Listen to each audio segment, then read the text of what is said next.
Israel lied about Hamas beheading 40 babies. That was the lie they put out early on. There's absolutely no truth to it. And but if the standard is killing babies, killing toddlers is a heinous crime, which it is, and that then justifies action against a particular country or group of people, then Israel is heaping condemnation upon itself. If those that believe in God and a just God, I can't believe that there will not be some sort of punishment on Israel for this. It's really without cause. It'd be one thing to go out and try to find, root out, kill, capture the Hamas fighters that attacked the Israeli outposts on October, almost a month ago. But that's not what Israel's doing. It's indiscriminate bombing. And they're trying to justify it by saying, well, Hamas is hiding among the civilians. But you can see in a lot of these situations, you don't have Hamas soldiers. Nobody's out there parading in uniform, carrying a firearm. These are civilians.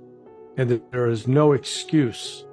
What Israel is doing now, it's a little reminiscent of what the United States did in Vietnam, where we napalm villages. That one iconic image of this young girl who had all of her clothing burned off. She's running naked with, terrible second and third degree burns on her body.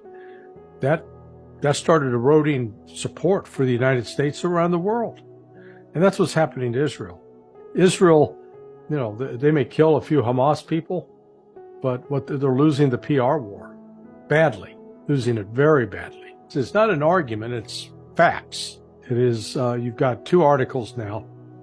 One was, I posted both of them on my blog at sonar21.com, links to them. The one article by Max Blumenthal, who is Jewish, who draws upon Israeli sources. The Haaretz newspaper, which is not exactly a Palestinian rag, has very detailed information about that Israel, in the immediate aftermath of the Hamas attacks, panicked. It's important to understand that Hamas now we understand, had two principal military objectives. One, to destroy Israeli military installations that were right there along the Gaza Strip. Two, capture as many people as they could, civilian and military, take them back to Gaza, hold them hostage, and use them to exchange in a prisoner exchange. When this attack jumped off, Israel was caught completely by surprise, and it was so unexpected. They were scrambling to figure out what to do. When they decided to fight back and to send combat forces and really fixed-wing aircraft and helicopters and some ground forces with tanks, they were indiscriminate in who they shot. It was really, out of their fear, they ended up killing Israelis. So that's quite clear. So, for example, in some of the kibbutz, one of the kibbutz or the kibbutzim, there's several of them, you'll see Israeli officers standing in front of piles of rubble where walls had been knocked down. How did those walls get knocked down? Hamas didn't have tanks. Hamas didn't have artillery. Hamas didn't have massive backpacks of explosives to detonate those houses. That's not what was going on. Excuse me.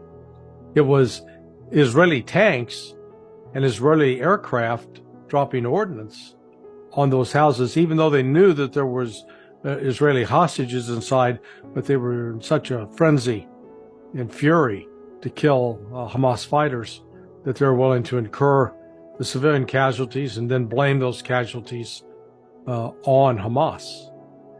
You actually, one of the helicopter pilots was quoted in Haaretz saying that, when they were shooting at vehicles that were fleeing the rave, that music festival in the desert, they were shooting at cars indiscriminately without any regard for whether they're being driven by an Israeli or a Hamas fighter.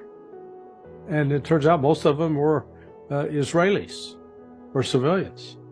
So, it's just Israel's been lying about what happened, and the media in the West helped develop the narrative. But the facts are coming out, and they're coming out because of investigative journalism in Israel. So it's a credit that not all Israelis are, reveling in this bloody mess that has evolved.